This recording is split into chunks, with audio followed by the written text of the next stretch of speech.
Are just coming into our newsroom tonight showing the two Pierce County deputies who were shot while serving a high-risk search warrant. Tonight, 35-year-old Dominic Collada is fighting for his life, and the Sheriff's Department is praying for a miracle. KOMO News has been bringing you live coverage on this developing story throughout the day, starting with the chaos unfolding near Spanaway at the Rainier Valley Mobile Home Park. KOMO's Cole Miller live tonight at St. Joseph's Medical Center. Cole, what's the latest on those deputies' conditions?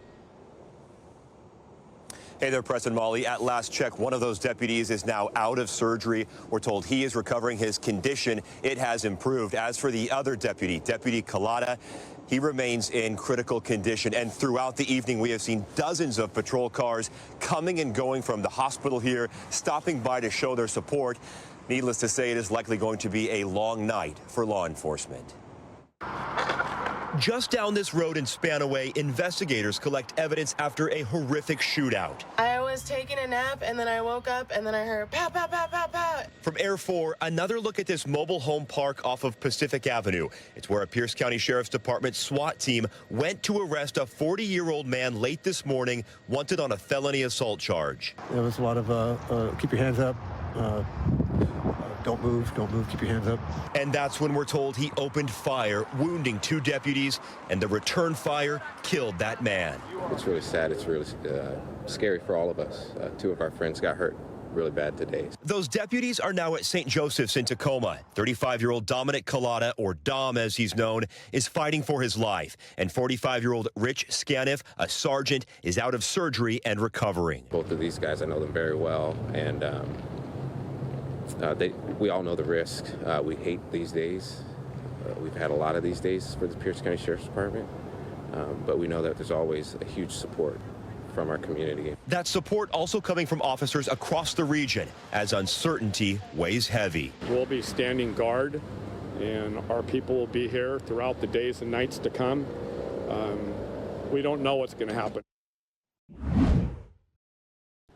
Preston, local business owners held a meeting today with Seattle police and told them that while this homeless camp is a source of some of the problems, it does not explain all the shoplifting, theft, and drug use they're starting to see right here in Crown Hill.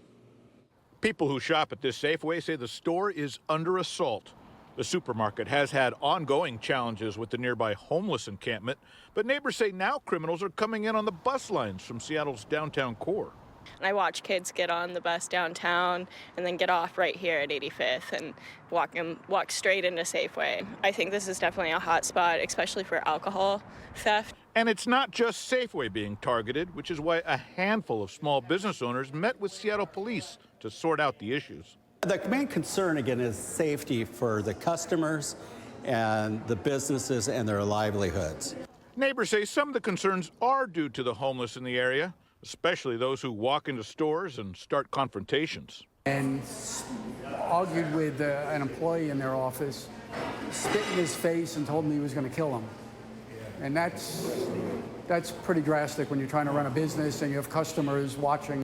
People in Crown Hill say they are dealing with the backlash from the city's efforts to push crime out of downtown, and they aren't hearing any plan to address the issues that creates in the outlying neighborhoods. Well, that's not promising to me, because the issue that's happening downtown is moving into our business districts.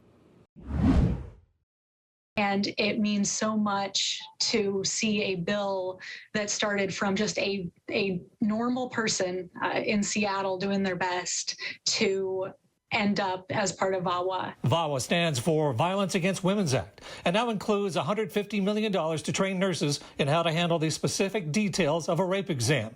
It just passed Congress. Would this have happened without her persistence and her personal story, do you believe? I have to tell you that Leah made all the difference.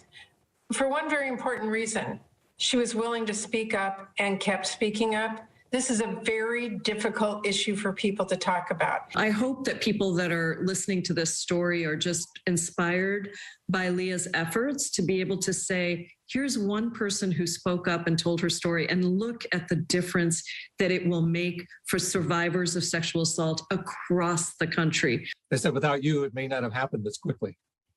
I mean, it's really wonderful. Both of those women have stood by me for almost a decade now in fighting for justice and being persistent. I was raped in April. Leah has been sharing her story being raped in 2014 and not being able to get a forensic exam at a hospital. Through the years, she has been part of improving the lives of survivors of sexual assault and getting laws passed, turning rage into action. I feel like over the years, what I've gotten to the point of realizing is that now I'm doing it because I enjoy it. I enjoy making people's lives better. I enjoy making change that impacts the world around me. And now you've got an announcement. I had such a great experience working with my legislators that I'm excited to announce that as of today, I am a candidate for state legislature in the 34th legislative district. And I am so excited to hear the stories of my neighbors and see how we can make the next chapter of their stories better together. Keith Eldridge, KOMO News. Hi, everyone. I'm Preston Phillips from KOMO News. Thanks for checking out the KOMO YouTube channel. You can see more of our videos right here by clicking on the video links for more news from the Seattle area and Western Washington. Oh, and don't forget to click the subscribe button below so you don't miss our YouTube updates.